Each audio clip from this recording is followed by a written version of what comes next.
This is this is indeed a sad day for all of us. We have lost such a great person. I think sharing our grief would help us ease our burden. My uncle Gene may have been meant something to each of us, to each and every one of you.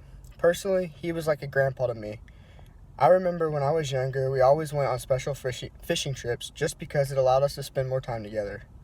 Every year until his health started getting bad, we made sure to be out in the countryside deer hunting or fishing. I could rely on him for anything. He was a great mentor for me and always told me to not to let anyone stop me from my goals.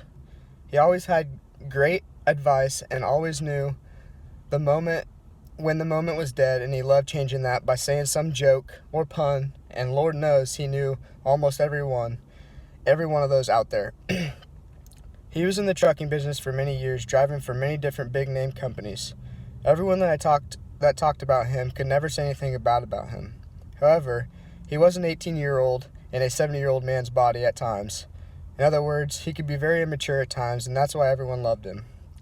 I remember our last talk together in the hospital room, and I will never forget that talk.